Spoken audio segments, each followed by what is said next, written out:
Hello friends, welcome to my channel Real Science by Dr. Ashish.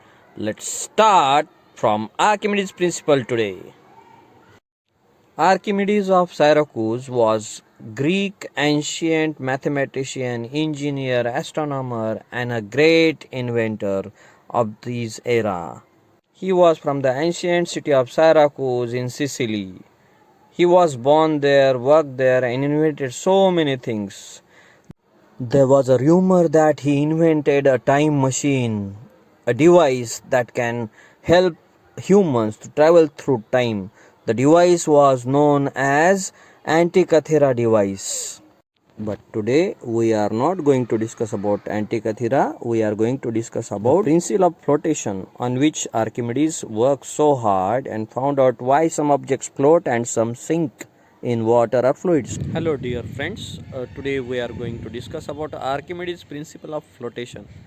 So how did Archimedes discover that when a body floats or sinks, how it displaces the water, and if it is floating, by which force it is floating? So there is an upthrust about a floating body because its weight cannot displace the water of same amount. So let's see. So, have you seen that?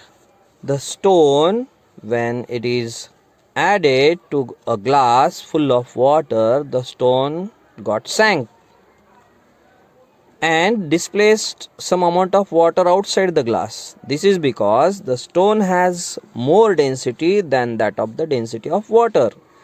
But in another case, in the second glass, when we try to put a wood piece, the wood piece will not sink and it will float. Why? Let's see. Because some force acting inside the fluid on the wooden piece. Because of this force, the wooden piece will get floated. That force is known as buoyancy or buoyant force, which will not allow the wood to sink inside the water. Archimedes said that an object immersed in a liquid has an upward buoyant force equal to the weight of the liquid displaced by the object. Means an object will float if the upward buoyant force is greater than the object's weight. If the object is lightweight, then it means the buoyant force acting from the liquid on the object from downside to make it float will be greater. If the weight of an object is more, then definitely the buoyant force will be less and the object will sink. When we see the diagram, we can clearly understand that when we suspend a weight of 5 kg hanging to the spring balance inside the water, some water get displaced outside the jar when we dip this 5 kg of weight inside the water. But this weight now weighs as 3 kg only when we dip it inside and measure using spring balance. What happened with the remaining 2 kg? Because the weight was originally 5 kg. Because 2 kg of upward buoyant force is given as an upward thrust by the liquid.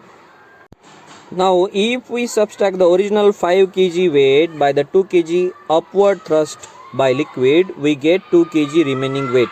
That's why it weighs 3 kg. And when we add this 3 kg plus the 2 kg of water, we get 5